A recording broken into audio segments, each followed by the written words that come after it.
Hello everyone, welcome back to my YouTube channel. Today I'm doing a video of a recent seminar I attended at Whistler Cornucopia 2025. I think the world of Whistler Cornucopia, I think it's a great food and beverage festival. It's probably the best in BC. I really enjoy it. It's getting better and better every year. So they put on a lot of different seminars, and one of them they had this year is the wines of the Similkameen Valley, which I was really interested in because I don't know a lot about the wines from there. And I thought it was really great that they did this seminar. Similkameen Valley is in BC's southern interior. It's not really as well known as Okanagan for wine, and even Cowichan Valley is not known as well. It's known as a very diverse landscape for organic farming and wine production. It's kind of known as the organic capital of Canada, and cities or towns that are near there, it would be Caramios, Penticton, and Coston.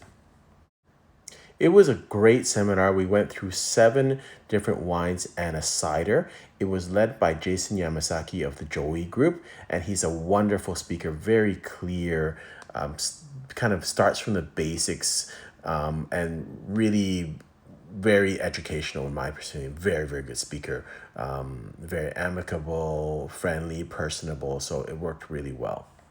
7% of all of the province's wine production. Matter of fact, on this map, which is off of the Wine BC map, you can barely see the Similkameen because right now it's just covered with labels from the Okanagan Valley. So you're already starting to get a picture here of how the Similkameen is kind of represented and thought of overall. It's kind of living in the shadow of the Okanagan Valley. Here represents a bit of a better map though. So in the purple you can see from the top to the bottom there are Grand Lake Okanagan as well as the famous wine regions of the Okanagan Valley. And then you'll also see just how close the Similkameen is, although it is divided by a fairly dramatic and pretty steep range of mountains that runs right here and right here as well. You can drive into it from here up the whole Princeton Highway, where you're going to access it down here, and then it empties out into the Okanagan Valley just around here. What we're going to be talking about today is the areas that are just around Caramios and south. He pointed out a couple of slides. So as you can see, there's only 17 wineries in the Similkameen Valley, and very small compared to the Okanagan. And again, about 7% of the annual production from BC. And this is the breakup of the wines that are produced, or the grape varietals that are produced in the Similkameen Valley. Very diverse, but mostly Merlot. That's a big part of it. And so it was just interesting to see kind of the overall lay of the land before we started to taste the wines. First wine was the Hugging Tree 2021 Blanc de Blanc Method Traditionnel Sparkling. This is a very interesting product. Again, it's made in the same method as Champagne, and it is a Blanc de Blanc only using Chardonnay grapes. I really enjoyed this wine. My tasting notes, dry and yeasty with almost like an apple cider type of taste to it, like baked apples or like a pie crust. There's a lot of lees on this. I think it's aged on lees 3 years, so you get some mushroomy and almost like baked goods type aromas and taste. So my rating of this wine was 86 points. Next wine is the Little Farm 2020 Pied de Cuve Chardonnay. And I love the variety of the wines that were chosen for this tasting or this seminar, all different vineyards and also, or all different wineries, but also a lot of different grape varietals. So Chardonnay is grown obviously in Similkameen Valley also. And this one I liked, I also enjoyed. I would also mention just briefly that all these wines are very limited production. They're not huge productions. Some of them you'll find in BC liquor stores. You'll see some of the prices on some of the slides, but most I think you have to contact the winery to get a delivery or to go up to see them. So again, my notes on this, I found it had very quite herbaceous with carnations on the nose. I didn't find that there was a lot of acidity on this wine. It was kind of medium bodied, but had nice citrusy and salinity notes. My rating is 86 points. Next wine is another Chardonnay from Robin Ridge. It's their 2021. And I love the idea of comparing, contrasting different Chardonnays from the same region and the different vintages. 2020, I think, was a better vintage in terms of weather. 2021 was a much more variable vintage. But in fact, I actually enjoyed this wine a little bit more, slightly more than Little Farm.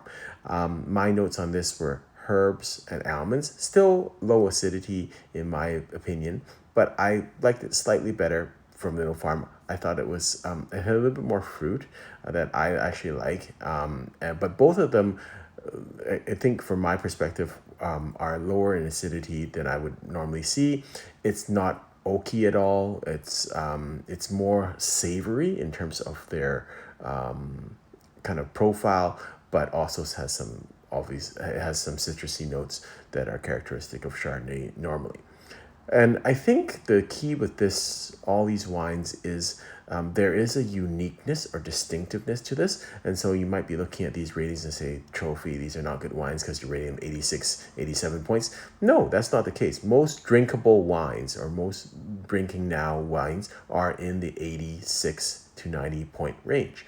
And a lot of times 90, 93 point wines are really very tannic, and you'll see me describe them as quite young. These wines are all drinking very nicely. Next wine is a Pinot Noir from Corcelettes Vineyards.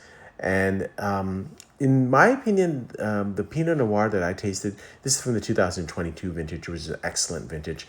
It all kind of reminded me of Alsatian wines a little bit in terms of their profile, a little bit different, but enjoyed it. It's to me a little bit more black cherry, austere type Alsace like aromas and tastes.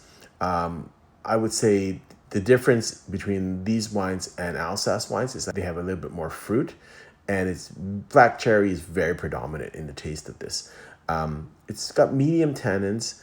I don't think they're as ageable as Burgundy wines, let's say, in the top end, but these are very nice drinking wines and have a lot of intensity of flavors up front. So my rating of this wine is 86 points.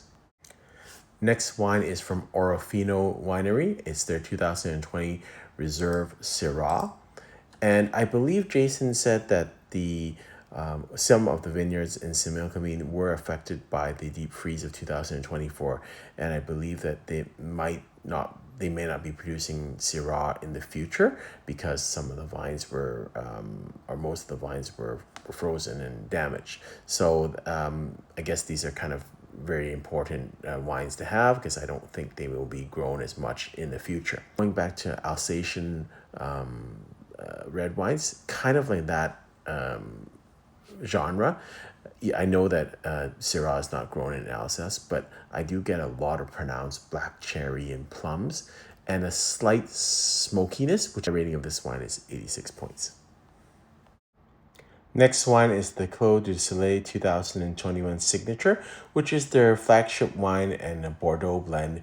It's a blend of 34% Merlot, 32% Cabernet Sauvignon, 18% Cabernet Franc, 9% Malbec, and 7% Petit Verdot. And it is aged in oak, 100% French oak barrels for 16 months.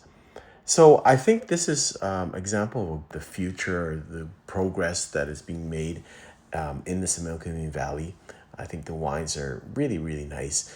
And they're really easy. They're drinking very nicely right now. So they're not wines that you really have to age very long to enjoy. I think you can age these wines for short term, maybe like 5 years, but they're drinking very nicely right now. So my notes on this one, as compared to the Vanessa wine, which is the next wine coming up, I thought it was a little bit more round than the Vanessa round and a little bit more complete and balanced. But in fact, you'll see my score. I actually like the Vanessa better, just because I thought it just had a more intensity of flavor and maybe needs a little bit age to balance it out. But Clos du Soleil to me is a very balanced wine and very nice. The blend is very nice. It's drinking nicely. So my rating is 87 points. Is this thread of kind of this very emerald-like green quality, kind of a Douglas firiness on the nose and on the palate.